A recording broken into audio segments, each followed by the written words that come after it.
Part two. My name is Kendra Davis, and I'm the chair for Student Day. And I'm also the assistant director of marketing and communications at Hathaway Brown School. I'd also like to publicly thank, and we've already introduced Beth, but thank her for helping to plan our sessions for this week. And also want to thank our sponsors, our presenting sponsor, Eaton Corporation, our gold sponsor, Marcus Thomas, and our supporting sponsor, the Northeast Ohio Regional Sewer District. So today's panel is titled Industry Insights, and we are going to hear from Bobby Batico, who is the social media strategist at University Hospitals, and then Brandy Nellums, who does executive communications for the Small Business Empowerment Division at Amazon. So as we get through our discussion today, please submit questions through the chat. We'll ask them throughout. And let's get started. So the first question I have for you both, and let's start with Brandy and then go to Bobby. What was your first job out of college? And did you do anything strategic to land it? Great question. So my first role out of college, I'm a Kent State PR grad, was with a boutique PR agency. It was specifically an IMC, Integrated Marketing Communications Agency in Akron, Ohio, by the name of Highland PR. It's since been acquired a couple of times. And I got the role, well, I guess I should probably set a quick foundation. I came out in 08, 09, so big economic downturn. Jobs were scarce, probably feels very familiar to what you, Madeline, and Natalia might be feeling at the moment. And so I really leaned into volunteering with organizations like PRSA Akron and also AAF Akron, the American Advertising Federation of Akron. And so I was connected to the PR lead at the agency that I went to work for through volunteering. So kind of found a natural connection, was on that communications committee, and was strategic about displaying a skill set for the role that I figured they might have open, but was not placed. Yeah, and same Kent State grad, go Flashes. Yeah, same deal. A couple years behind. So I graduated in 2014 and wound up at the AdCom Group, the full service PR advertising agency in downtown Cleveland. Started there as a social influence specialist. We used to joke around, that's how AdCom pronounces public relations. But essentially it was a PR role with a very, very heavy digital communications lean.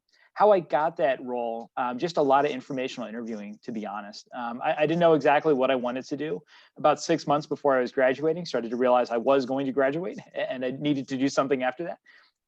So I was interested in working at agencies, so just started doing a lot of informational interviews. That's the one thing we're blessed with in Northeast Ohio is a ton of agencies are headquartered here and a big array in terms of size, right? From very small boutique to some pretty decently sized agencies. And just started, sending out emails, figuring out, who would be a good contact that I could potentially meet for lunch, have coffee with. Obviously, in this environment, that would be, just either a Zoom call or, a phone call or anything along those lines. And just did a whole lot of them. Went to, I don't know, probably a dozen or so different informational interviews over the course of 6 months. And none of them really went anywhere, and that was fine. My goal wasn't really to interview for a job. It was just to start building some of those connections and building that networking. And then about a month before I was going to graduate, AdCom reached out to me. One of their recruiters reached out and said, hey, we remember you came in and met with us, and Hallie Fisher, who heads the PR department, she brought up your name and we just had a spot open up. Would you be interested in interviewing for it? I said, yeah, absolutely. Went in, and a couple of weeks later had a job lined up shortly before I graduated. So yeah, really a success story that involves just a lot of informational interviewing. I think it's underrated, but it's certainly what got me my start.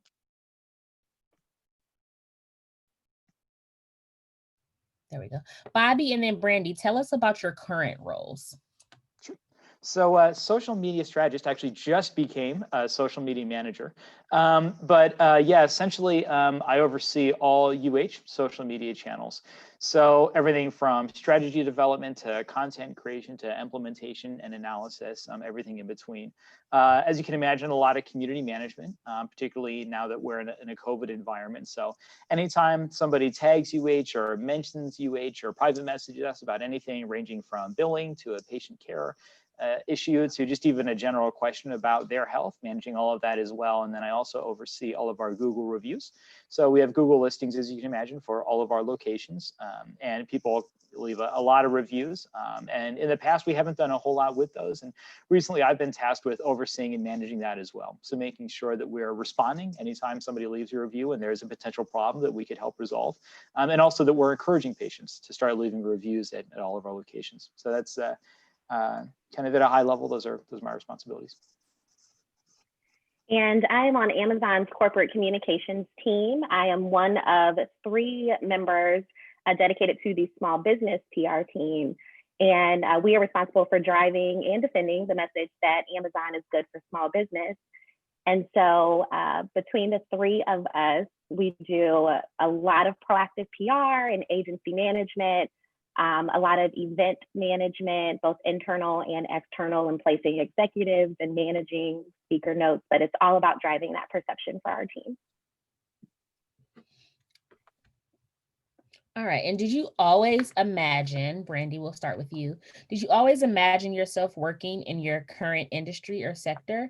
And if not, what experiences led you to your current opportunity?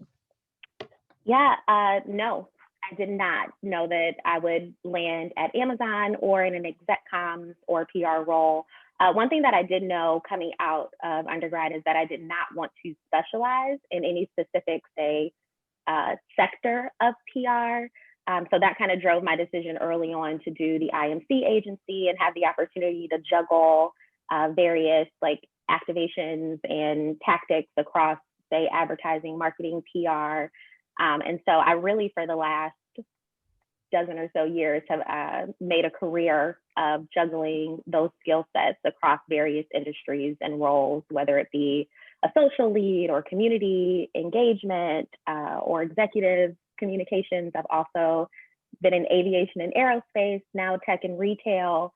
It's just been about developing a skill set for me and working to apply that across various opportunities. Yeah, same here. Just like Brandy said, when I graduated, there wasn't one particular industry that I was really looking for, and that's why agency, exact same reason as she said, that's why agency was attractive to me. Opportunity to work in a lot of different industries and start to get different experience with different clients and really feel like what that balance felt like. Yeah, I would say in terms of the road to healthcare, just like Brandy said, and I think too, we're getting into, I forget what the stat is, but in terms of the average number of career changes that someone is having now, it's going up dramatically, right? You know, having, 8 to 10 different industries that you've had experience in a relatively short amount of time, now that's becoming the norm.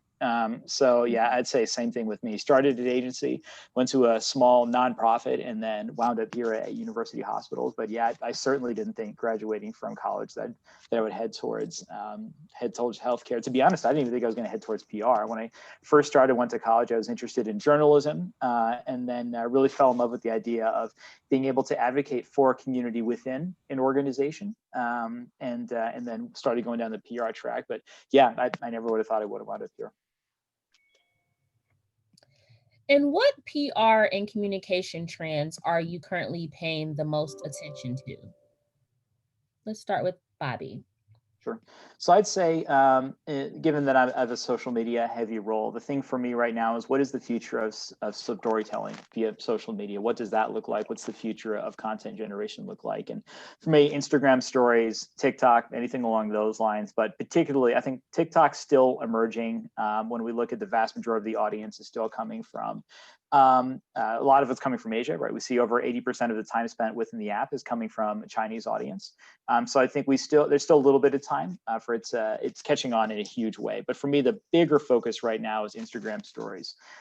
When we look at the explosion of Instagram stories in terms of their popularity, in terms of how very, very quickly Instagram stories when launched, although it was pretty much a blatant ripoff of Snapchat, even though that's the case, Instagram stories solved an interesting problem for Instagram, and that you had a lot of people that wanted to share, but not everything that people want to share is something that you'd want to hang on your wall, right? Not every single text message that you send are you going to put in a frame and put it up on your wall, and that's exactly the problem that Instagram was having. People want to share, but they don't want every single status update to be like this incredibly gorgeous photo that's going to be here forever, right? They want to share things more quickly. And that's exactly the problem that Snapchat stories solved. And we see now, the average number, I think it is, the average number of Instagram stories that are posted per day is somewhere between 400 to 500 million. That's equal to the total number of Snapchat accounts. So to me, the writing's on the wall from a social perspective. It's Instagram stories, it's TikTok, it's that style of content delivery and content packaging. So for me, it's really keeping an eye on what are brands doing, right? What are leaders doing, not just in healthcare, but just across the board? What are brand leaders doing in terms of how they're producing content for stories? How are they packaging it up? How are they specializing it for their audiences? And especially as we see Instagram start to develop a wider and a more diverse number of people in terms of who's on the platform, both in terms of age, demographics, everything. I think we're starting to see now that more and more brands are getting involved. Even the same cases with TikTok, right? We're seeing more and more brands starting to create an account. I think right now is still a time where brands are being cautious, but we're slowly but surely seeing more brands become present there as well. So for me, that's definitely the biggest trend on my radar. Oh, yeah, that's good. I'd say some of the same. I have two. One is really kind of navigating the increasingly growing world of sponsored and paid content and what role that will play in trying to push editorial content while still leaning with the credibility that we need, because it is an ad but isn't an ad, and also good news doesn't drive as much editorial news these days, especially with Amazon. So trying to work through how we break through some of that. And then, Bobby, where I say I had a little bit of alignment was influencer engagement is increasingly important for me and my team. I've learned a few new words this week. Addison Rae, not a word, but a person. I guess she's really big on TikTok. So working through partnerships with people like that and trying to understand how these essentially they're small business owners in and of themselves as influencers, how to work with them to push our small business messaging and what those partnerships look like. So influencer engagement, and then how to navigate and manage sponsored content for editorial value are two things that are pretty close to me. So Brandy, tell us how you incorporate advertising, internal communication, social media, and other PR strategies into retail marketing. Oh, good question. Okay, so what I do currently is truly communications and PR at its core. But I think the answer to the last question around seeing how social media and influencer engagement plays into that just shows how that maybe doesn't look like the email from an executive that you may have labeled that as a tactic 15, 20 years ago. So for us, it's just about adapting the various methods of communications and styles to the point around stories and quickly being able to share messages. How do I adapt that internally for a 40,000 group of employees from executive communications? How do I take these popular styles of communication and fit them to the messages that we need to share, whether internal or external? And so being able to juggle across those different avenues, marketing, PR, advertising, and thinking through those communication styles has been big in driving communications and PR for the role that I'm in now. Kind of merging them all and seeing how it mixes and plays together. Because at the end of the day, it's about effective communication and making those tools work. Mm-hmm. Bobby, anything to add there? No, yeah, I'd agree. Absolutely. I think a lot of it is finding ways to make sure that when we have all these different moving pieces, that we're staying in alignment, right? That we might be telling us this the same story in many different ways, but making sure that we're all cognizant and we're all aligned on what is that story that we're telling and what are we ultimately looking to achieve. Mm-hmm. And Bobby, so the pandemic has surely impacted your work. What adjustments have you made to your social media strategy? Yeah, that's a great question. It's interesting. It actually kind of went the other way around for me, as opposed to getting here now and then adjusting our strategy. We'd actually adjusted our strategy coincidentally before we got here, and it's actually worked out very, very well for us. So about a year ago, we started, really what is our social strategy? What do we want it to be? We had a rough outline, but we hadn't really kind of hammered it down. And so about a year ago, we really started thinking about what do we want to do? What is ultimately the purpose of our social channels? And ultimately, it's to provide compelling, relevant, timely healthcare information for all of those in our communities, right? And what we really wanted to start focusing on is making sure that every single thing that we share to our social channels, even if indirectly, that is helping someone in their healthcare journey, right? Either they're learning something new about their health, or if they have a given condition, now they know more about it, or they know where to find care, something along those lines. Our video production and our graphic teams are incredibly talented. So I started really engaging that team at a much higher level and figuring out how do we start producing a lot more of that engaging content. And we actually got ourselves in a pretty good place. We were turning content around at a pretty quick pace. We're creating videos, a couple times a week that we were posting up across our social channels with caregivers, sharing information about health, things along those lines. And we actually had a little bit of a dry run, if you will. I don't know if anybody remembers, I barely do, but last fall there was actually a little bit of a measles outbreak. And so we as a team very quickly came together when we first got a whiff of it, and we said, okay, we're going to need to provide some information to those in our communities about what's going on with the measles, right? So within 24 hours, we're able to get a doctor in our TV studio. We're able to do an interview with her to figure out what do people need to know in our community, specifically Northeast Ohio, about the measles and what do the symptoms look like. We turned around a blog article based off of that interview, and we're able to post a number of things across our social channels. COVID is that dialed up obviously to 11 right now. Now we have, but it's that very same approach that worked for us then continues to work for us now, making sure that every single time there is a development, like when the CDC posts new recommendations or new guidelines, we're not going to just copy and paste that and throw that up on our social channels. That doesn't do anybody any good, right? You've already seen those recommendations.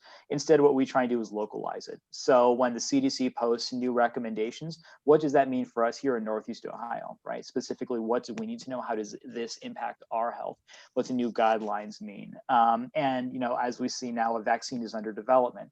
University Hospitals, Cleveland Clinic, we're going to be distributors of that vaccine. So what do people need to know in our area about how our vaccine's being developed? What safety protocols are being followed? Who's going to get a vaccine and when, right? So answering all of those questions and just making sure that we're throughout all of this continuing to provide the information that the people are looking for. So I'd say it's less that we've adjusted our strategy during COVID and a lot more that we've really dialed up that pre-existing strategy we already had. Mm-hmm. And Brandy, how has COVID impacted your line of work? It has meant quite a few pivots. So we do some event management. Those have, transitioned into virtual environments. This year, for example, we pulled together our largest conference for Amazon selling partners that we've ever had. And of course, we were able to increase the audience of that because it was virtual. But thinking through how do you deliver impactful content across what is essentially a Zoom call and keep people engaged for what are multiple day, multiple hour events. So there were some strategic changes there. From a news standpoint, around Bobby's point around localizing, you do also have to take what's trending and what people are talking about and apply that to your business. So for us specifically, it meant how do we tell the stories of our small business selling partners who are, sustaining through COVID or thriving through COVID, and then selfishly also saying, it's because they're on, selling in our store and have access to X number of million customers that they're doing that. So how do you continue to drive that message through what's relevant and what people are talking about and kind of align? Sorry, my dog is determined to make an appearance. And how do you just increase the news value and again, just kind of drive true, accurate, positive perceptions in a time where obviously small businesses are hurting. We're here in the holiday season. It's been a tough year. You guys may see there's a prevailing, hashtag shop small, don't shop Amazon across social media and even, making its way into news content. And for me, it's important to say, totally understand. I myself love to stop by my local coffee shop. I stop in boutiques all the time to see what's new. This dress isn't that old. So, I get it. I do support local that way. But if you're shopping online, as so many of us have, did you know you could also support tens of thousands of small businesses at your fingertips there on Amazon too? So it's about balancing the message, being both authentic while also saying there are options. It's not an either or conversation. So that's been a lot of my life this year. Mm-hmm. So thinking about your roles, what are your favorite aspects of your jobs, and what are your least favorite, and why?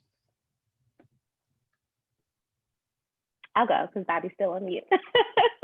I'd say that my favorite part is just the variety. The variety overall, like for my career, is my favorite part. Just really being able to pull from multiple bags and, having the experience of different clients and industries. Specific to this current role, my favorite part is I talk to a lot of small and medium-sized business owners who get to share their stories with me, of like ideation through full creation of their business. And I am in awe of their brands. I am fans of their products, and to have the responsibility of like helping to propel them into the spotlight is really rewarding. So it's meaningful work. My least favorite, but also a major part of the job, is it's PR. Of course, that perception management. It's that pushing back on reporters. It's that thinking through how to like soften messaging or when to be forceful. It's midnight text messages with Wall Street Journal reporters. It's both exciting and fun, but also it can be a bit draining. So that probably straddles the line. And Bobby? Yeah, I would say the best part of my job, the thing that gets me out of bed every single morning, is when I know that we've shared content that directly improves someone's health, right? That's a huge thrill for me. We had an incident, this was probably about a year ago now.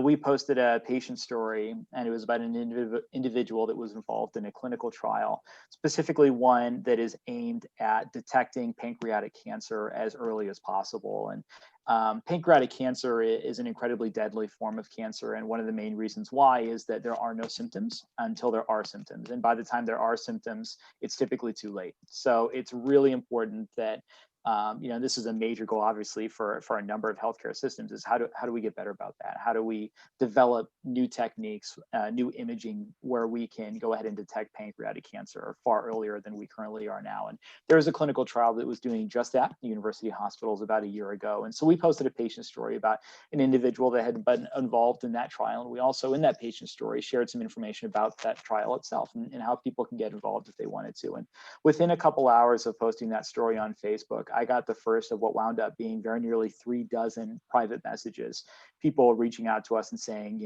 my father, my mother, my grandfather, my grandmother, my brother, my sister, right? They either have pancreatic cancer or they're passed away due to pancreatic cancer. And I'm concerned about my risk. I'm concerned about my health. And I just want to know more, right? And potentially even I want to be involved in this clinical trial.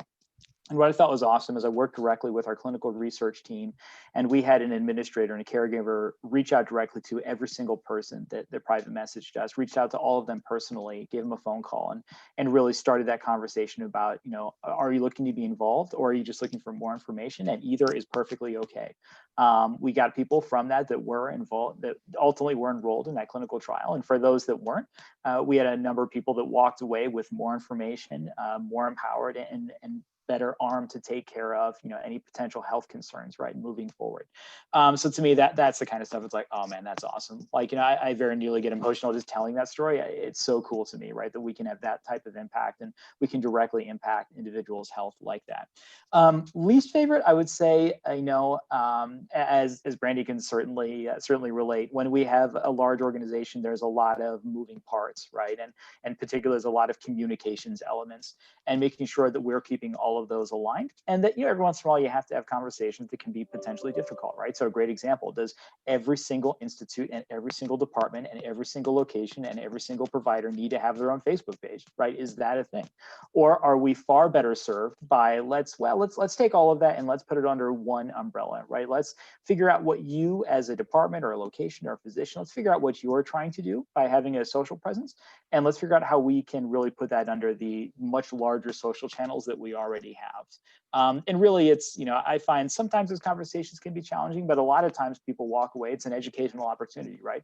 I don't think those of us who aren't, so well versed in communications, you don't really think about what does it take to build up, 200,000 followers on Facebook? What does it take to build up 10,000 followers on Instagram, right? There's a dedicated effort there. There's a huge amount of time. And I think sometimes parts of our organization just, they aren't thinking quite that far. So really making sure that we're having those conversations and that we're remaining strategic and we're remaining aligned across all of our communications elements throughout the organization.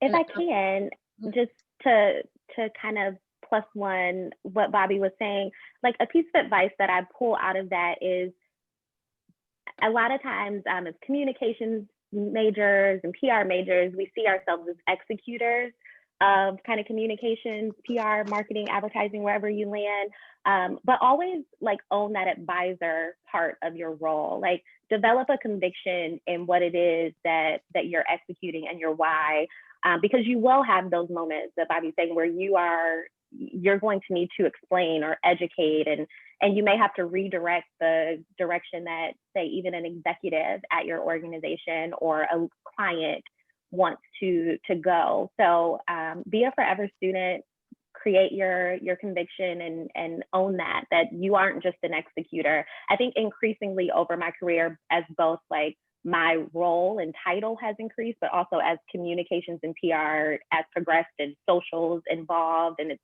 such a major part of organizations, you become more of a resource and an authority. And so just be comfortable in that, you are the expert for this that was hired. And so there will be a lot of times where you're wearing an advisor hat.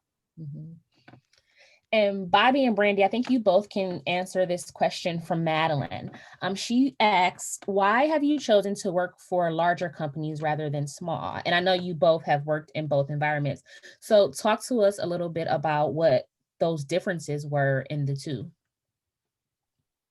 Yeah, that's a great question. To me, it wasn't intentional. That there wasn't. It's interesting. It's just sort of that's where my career netted out. I would say why I chose to leave the organizations that I did. I loved agency, right? I absolutely loved agency. But after about 4 years, I had done pretty much what I wanted to do. And I was really looking for what's the next challenge, right? I could see what the roadmap looked like at AdCom, and it was certainly stable, but I'm always kind of looking for what's next, right? How do I, as a professional, develop myself a little bit further? And it was obvious that I had pretty much reached the ceiling for at least the next couple of years. So I started looking around and ultimately was recruited to where I went next, which is a small nonprofit. And as you can imagine, with smaller nonprofits, there's an ebb and a flow to when business is up, when business is down. And to me, the industry that I was in, specifically, was around college bookstores. And it was an interesting industry to me, but it was an industry that was in a whole lot of change, right? And to me, it was like, there was enough change going on there. There wasn't necessarily the stability that I was looking for long term. I couldn't predict what was going to happen in the next 24 to 36 months. And I like having a little bit more of that stability, right? I know what's going to happen generally in the industry, where it's going. So started looking around a little bit, and ultimately stumbled on University Hospitals. They had a position open, and I hadn't really thought about healthcare. But when I went in for my first interview and met with the person that would ultimately become my boss, I was sold. I was so completely sold. Not only by him as an individual, just was an awesome interview, awesome conversation, but also the mission, right? I love the idea of we're in this ultimately to help people, and every single thing that we do, that as at the core, right? And when we're posting things to our social channels, ultimately the litmus test is, could someone ultimately be benefited in their healthcare journey by the information that we're sharing? I found that super, super empowering. And so I ultimately chose to make the jump, right? So yeah, to me, it wasn't so much about big business, small business. It was more about what is the mission here? What's the outlook of the industry? And ultimately, what are we trying to achieve? And in this case, that was, all of those things were very attractive to me at UH. Completely agree. It was not intentional to land where I am currently. It was more about what's the opportunity and is it meaningful work? I think there are merits to being agency, being internal and corporate, working big, working small. And I have run the gamut of what those opportunities are. I love the small and scrappy, very quick nature of some of the smaller companies that I've worked for. I enjoy the challenge of navigating the bureaucracy of some of the big companies. But yeah, it's just been about the opportunity and whether or not that work is meaningful for me. And if it helps, to develop skill sets that I didn't have before, or, you know, puts me in rooms to learn or deliver on things that I haven't before. It's really just been about the opportunity. One differentiation for me is that I was pretty mobile and open to leaving Northeast Ohio. So I worked in Northeast Ohio. I worked in Central Ohio. I was in Columbus for 3 or 4 years. I was in Charlotte for 5 years, and now I'm over on the West Coast in Seattle for the last year or so. So just, again, the opportunity kind of moved me and my dog. And I would add to just a small tidbit from what I've noticed from smaller to bigger companies. Yesterday, we talked a little bit about culture and what you want to look for in a culture of a job. And what I've noticed is sometimes in the smaller businesses, resources are limited. So then you get an opportunity to put your hands in more projects. So that might be attractive to you. Whereas when you move to a larger company, there's a person for each role and responsibility. So everyone kind of stays in their lane. So that's something to kind of think about too, when you think about what your workplace culture is. Are you interested in being involved in everything? Or would you just like to create a path for yourself too? I would agree with Kendra too. Right out of college, I started working for the American Red Cross in Cleveland.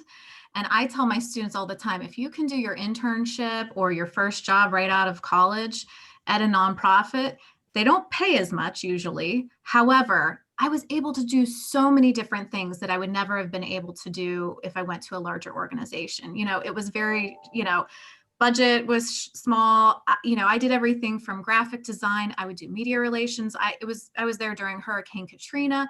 So I would go down to the TV stations and we talk about what the Red Cross is doing for disaster services. So, I had that experience. I did a lot of writing. I did the website. So I did the whole gamut, and it was just a wonderful experience to really, build my resume. And then I was there a little over 4 years, but I would agree with Kendra. Sometimes the smaller companies, you get to do a lot more, and it's beneficial when you don't have as much experience. Yeah, I agree. Just to add on to that very quickly, that's exactly kind of what my experience was at the nonprofit I worked at. When I started at AdCom, that was my first job out of college, and there was a big on-ramp. AdCom did just a phenomenal job. I can't speak highly enough. So they just did an awesome job of making sure that I was comfortable, making sure that I was up to speed, that I had everything I needed, and slowly building up the workload. It was awesome. I mean, it's exactly what a college graduate could dream of. They did a phenomenal job. When I moved on to my next job, that was going from being someone who was on a social team to managing all social and all digital. And I'll never forget, literally 3 days into the job, people were like, all right, cool, good to go. All right, good. Start posting. And that was like being thrown in the cold water, right? I mean, that was like, whoa, that was a whole new thing. But what that did is it prepared me very, very well for getting up to speed quickly, the job I'm at now. And if I hadn't had that experience, I probably would not have been nearly as prepared as I would to very quickly get in and start going at UH at the rate that I did. I don't think I would have been able to do that without that previous experience. So yeah, I would say that's critical, definitely. Another question from our students. So we talked a lot about social content. Have newsletters made a comeback, or are you mostly focusing on social media?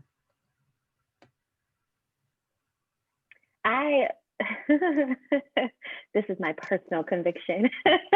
I, for both internal and external, am so anti-newsletter, only because I feel like by the time you have held that news for a newsletter, be it weekly, bi-weekly, or monthly, it is old. And we are in a day where communication is like super fast and in the moment. And if your strategy is that it's a recap or it's placed somewhere as a resource where people can view it, sure. But even for internal and employee communications, I think that's why I talked a little bit earlier about like how you can bring in like these quick videos and these social tools and new communications methods, even for internal communication, because the idea is to keep people in the know. You don't really have time to kind of hold on to that information. So that's personal conviction. For for work, I would say I have driven clients and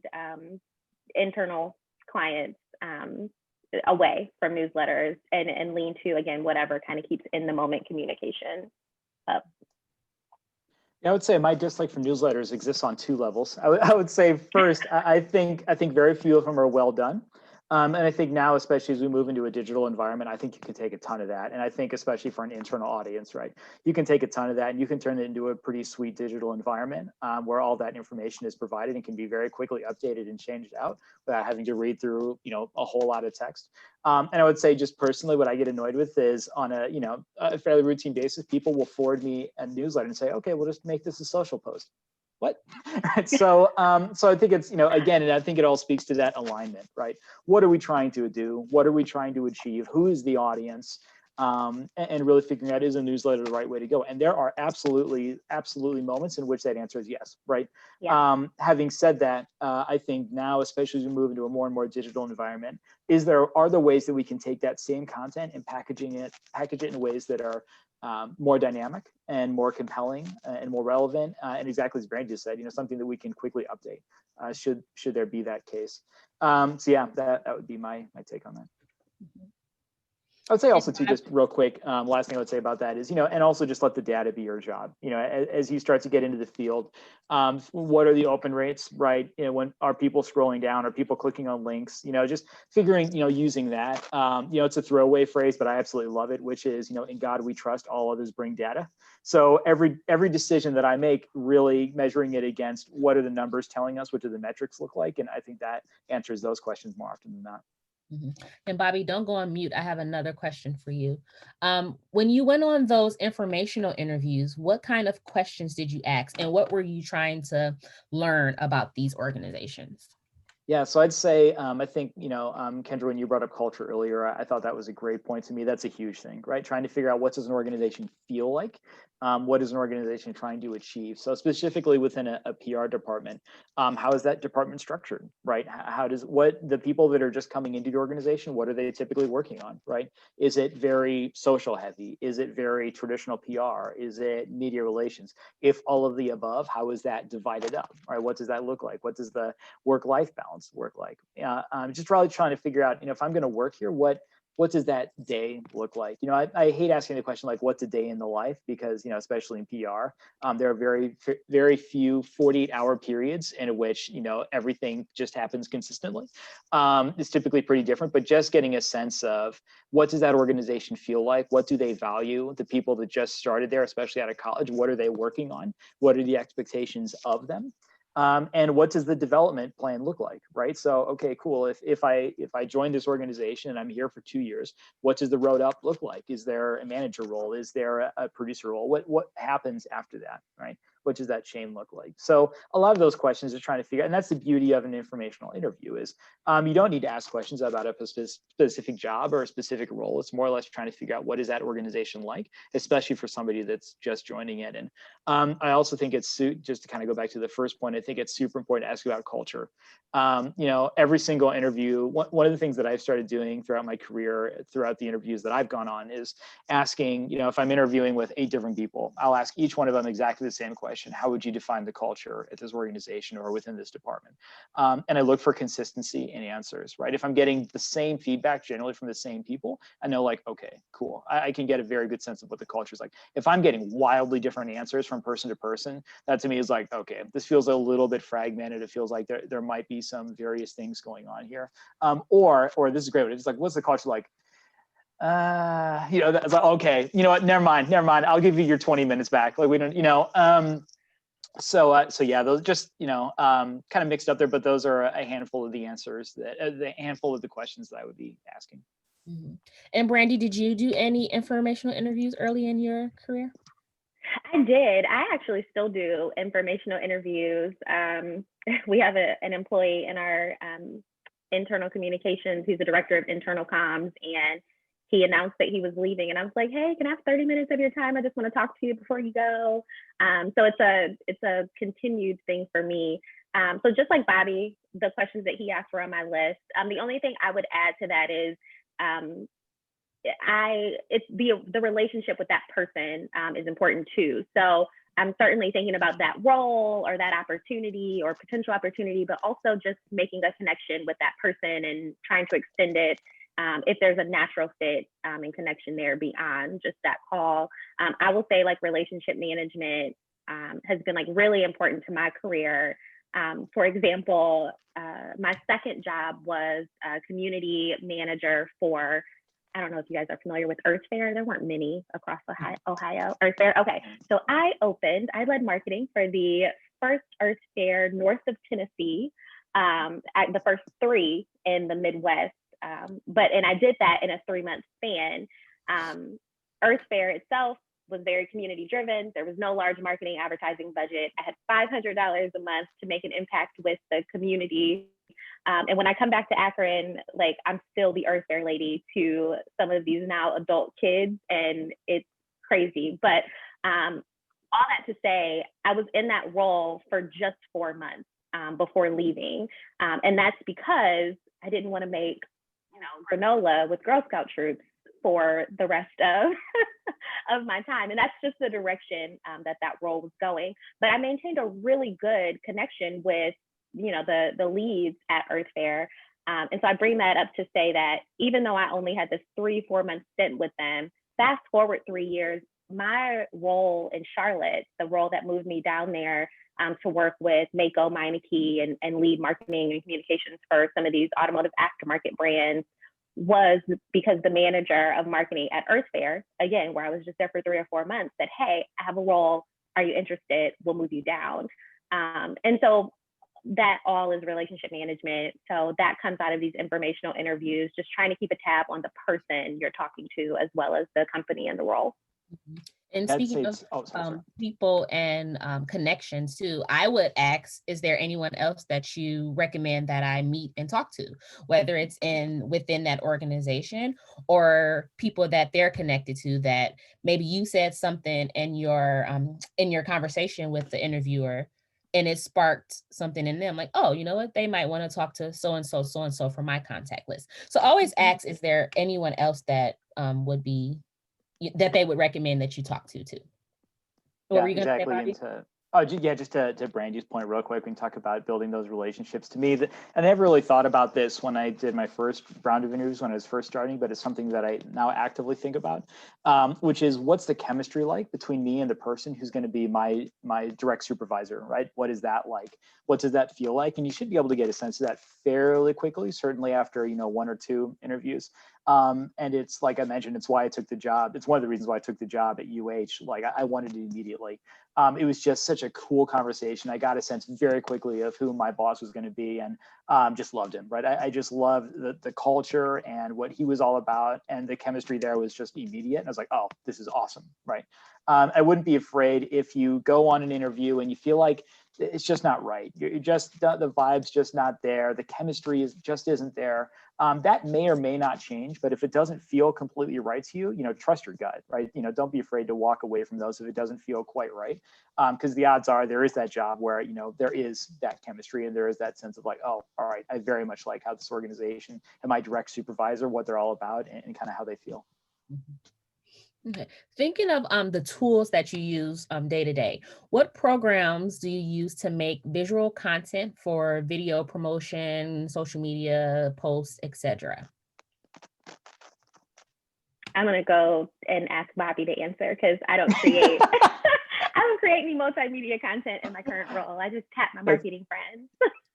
That's awesome. That's awesome. Yeah. Unfortunately, my answer is not going to be a whole lot better. And that's just sort of a blessing and a curse, right? At UH, our video production team is incredibly deep and incredibly experienced. Same thing with the team that develops our blog, same thing with our graphic and design team. So my role is less being tactical, it's less execution focused, and it's more being the quarterback, more or less, when it comes to our social channels, right? What do I want us strategically to do? What stories am I looking for us to tell? And then engaging those team members to making sure that they're doing that. Obviously, as you're just starting, probably a little bit less of that. There are some pretty cool tools out there, though. I will include it. I'll drop a link here in the chat in just a second here. There's a tool that I actually just demoed with. I think it's pretty awesome. It's called Watch It. And I don't know if we're going to use them or not, but I think it's an interesting tool. And essentially, I don't know if you're familiar with like Now This, like those style videos. It's very much that, where it's just super drag and drop. You can add text directly on top of video.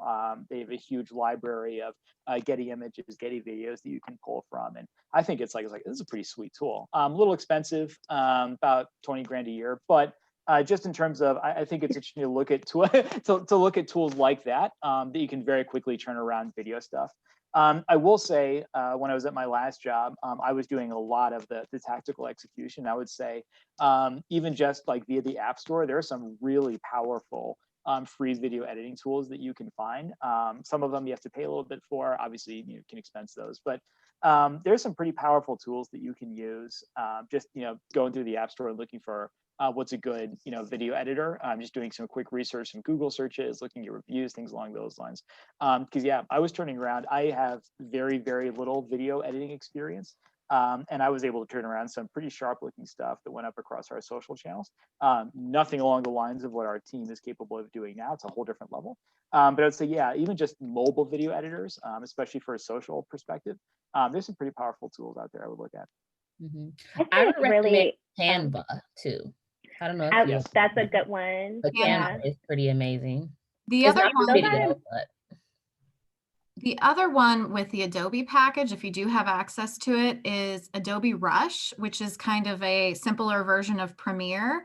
And there's an app that you can do it right on your phone. I've used it multiple times and it's really easy. It's almost similar to iMovie. Like my laptop I get from work, we're all PC based, so I don't have iMovie, which is very easy to use. But I think Adobe Rush is great to use for video, simple video editing if you're on a PC or have access to the suite. And yes, I would second Canva. I know talking to different students that have graduated, a lot of them do use it. There's a lot of really good templates that are free or very inexpensive. Yeah, and I'd say too, looking at Instagram, not so much content development, but more in terms of categorizing and organizing content, looking at things like link in bio, right? Things along tools like that for Instagram allow you to very quickly take the link that's in an Instagram profile and you can turn that into like a mini landing page, if you will, right? So that when you say, click, check the link in our bio for more, instead of having that being stagnant and constantly having to update that and having posts get out of date very, very quickly, using tools like link in bio. There's a couple others out there that are very similar to that allow you to really make that Instagram description link, much more potent. I just wanted to add that I think it's great that that question was asked, because even if you're not developing that type of like multimedia content in your day-to-day, those are tools and skills that you should build and have, even if it's just to be able to show a mock of an idea that you have in your role, or if you're in a position where you're executing it. So in my past role with United Technologies, now Raytheon, I did a lot of exec and even external comms where I was using Canva within brand standards to make a lot of that. So you may find yourself in positions, even with big companies, where you need to be a little bit scrappy. And so having an eye for design, even at just a small level, is really important. Yeah, that's a great point. Yeah, just emphasizing Canva here. At some point, we should get our checks for talking about it. But I would also say Canva too. I've used it throughout my career. And I use it kind of in two ways. One, if I'm just trying to size an image for social, it's like a super easy way of doing it rather than opening, Photoshop or anything along those lines. Super easy, super quick, just do it that way. Or also too, if I'm trying to mock up something for our graphics design team and super rough, but like this is kind of what I'm going for, just to give them the idea. So rather than me just breaking down a Word doc, right, they can, even see, what I'm doing is finger painting compared to what they're doing, but even still, they can start to get a sense of like, oh, okay, I see what you're going for. And it gives them something to start from. And learn the language too. Like when you're talking about videos, know what like a lower thirds is, and be able to speak that. Try to add that into your word usage. Yeah, I would agree. I always tell my students they have to take a graphic design class, and some of them, I don't want to do this. And I said, well, you at least need to understand the language and terminology, because a lot of times I would work with a professional graphic designer and I would have to, talk the talk, like you said. And I should mention, Brandy, if this gig in PR doesn't work for you, I think you need to be an interior designer, because I absolutely love home. It's so beautiful. Thank you. All right, we're down to our last two questions that I have for you all. So think back to when you were an entry level professional. What do you wish you would have known?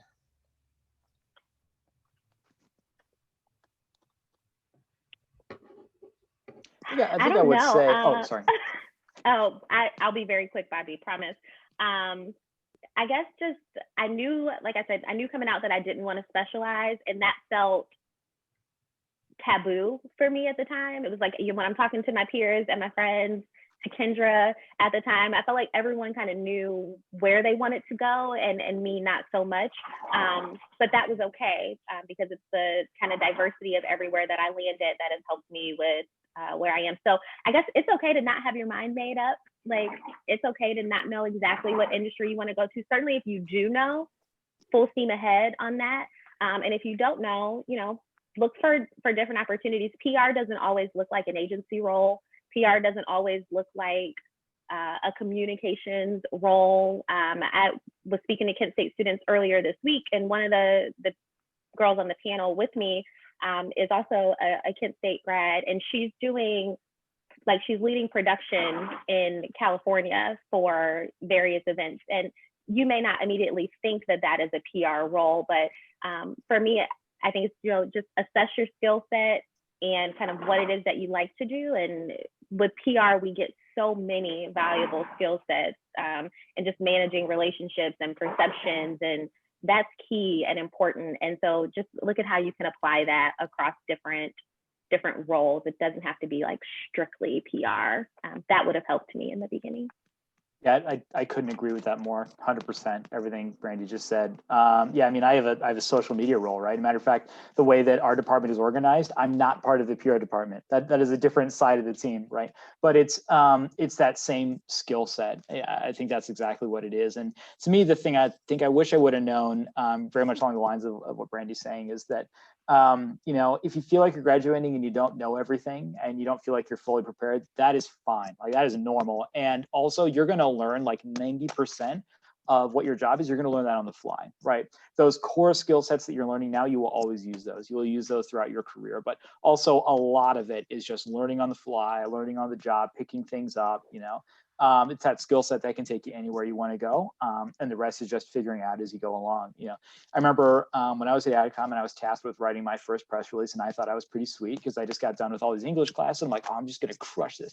I remember I gave it to my editor, who then turned around and gave it back to me, and I've never seen so much red on a single piece of paper. Right? It was just brutal, and it was because what you learned is great. That's not how we do it here, right? That's not the writing style. That's not that right. But so really not being discouraged by that, and just everything's a learning opportunity. You have the skill sets you need, you have what you need, and then just really, to me, it would have been helpful to know it's just like, you're going to learn so much of this on the fly. If you feel like you don't know everything, or that you're unprepared, that's normal. And by the way, you are prepared. That, if I could just, that is such good advice. Like, being flexible and fluid and always learning. I'm like team PR style, AP style, and in writing advertising copy, I'm like, it's more than, not over, and it's like, you can't hold to that. In ad copy, where space is tight and word count matters, it's over, and you have to live with that. Or Amazon is very pro Oxford comma. Me, I'm not. I mean, and we can argue about it, because I have many times over the last 15 years or so. But you know what I do? I add that third comma, and that's what it is. So it's just, learning to adapt to the styles. And yeah, I mean, AP style is king, but again, just what you learn in school is going to look different in practice. So just be open to that. All right, our last question. What good advice have you received, or what good advice do you have to share with our students today in preparing for a job in the PR communications industry? My advice is lean very heavily into the R in PR. It is all about relationship management. No matter who that, I'm sorry if you hear squeaking, my dog. No matter who the other side or the audience is, it's all about managing those relationships with your peers, your colleagues, the media, your customers, whoever that is. And I am very big on like authenticity over perfection. So like, be okay with not knowing everything, put it out there and try, like, your first attempt, no matter how perfect you think it's going to be, is always just your V1. And there's going to be, you know, iterations on that. So be authentic, don't look to be perfect. And I mean that in, even if you, when you follow up, you'll likely follow up after this and connect with one of us on LinkedIn. Don't agonize over what that note looks like to say, you know, I saw you at the PRSA Cleveland Student Day. You know what I mean? Like, you know, put effort into it, but don't agonize over things like that. Just be authentic and let the connections run from there. Yeah, definitely. And I would say two things. One, first of all, it's awesome that you're here today. I think that is phenomenal. Huge credit to you. Huge props to you for being here. I think that's awesome. And I think kind of related to that, just keeping up the relationships that you have now with your peers. You know, to me, there are friends that I met through PR Kent that I still talk to on an almost daily basis, right? And we have certainly gone our separate ways, different parts of the country, right? But even still, having those colleagues, having those friends that are in the industry, that is awesome. And that is a huge thing to lean on when you get into difficult spots or challenges, or I don't know exactly how to navigate this. And having those connections, that is huge. So those will stay with you throughout your career. And the other thing to me is making sure just keeping a focus on that healthy work-life balance. I think that's a huge part of it. And I wouldn't brush that aside. I think especially when I was starting, I just said yes to everything. I said yes to absolutely everything. Like, I don't care. I'll put in 15-hour days. Doesn't matter. I'm hungry. Like, let me at it. And after a while, you just start to burn out. And eventually I went to my boss and just said, you know, hey, I hate to do this, but like, I'm just buried. I don't know how I'm going to get all this stuff done. And my boss's reaction to me was like, why did we not have this conversation 6 months ago? Right. Like, you know, so I think sometimes, you know, the initial reaction, especially as you're just starting, it's totally normal, is say yes to everything. But I think to me, the secret is really figuring out that it's okay to say no to stuff. And your manager is going to want you to be open and transparent about, here's what my workload is. It's getting a little heavy or it's a little light. Not being afraid to have those conversations. And if it is getting a little heavy, that's fine. You know, that's the way it works. But just, you know, feeling comfortable and being okay to say, you know, got a little too much now. I could do with a little bit less. And 99% of the time, your manager is going to welcome that feedback and work with you to make sure that you have that right balance, right, between your work and your life. All right. Well, thank you so much to Bobby and Brandy for sharing your expertise and your insights with us. Thank you again to our sponsors, Eaton, Marcus Thomas, and the Northeast Ohio Regional Sewer District. And lastly, I told you all yesterday, but we'll send the details via email for the resume review portion. If you submit your resume, I'll pair you with a professional, and then you all can have a virtual relationship to get that reviewed, and they'll provide you with some areas for improvement and also let you know what your strengths are on your resume. So, and I'll also send the recording to you as well. So again, thank you all for sharing, and I hope you all have a great weekend. Thanks for having me. Bye, guys. It was nice seeing you.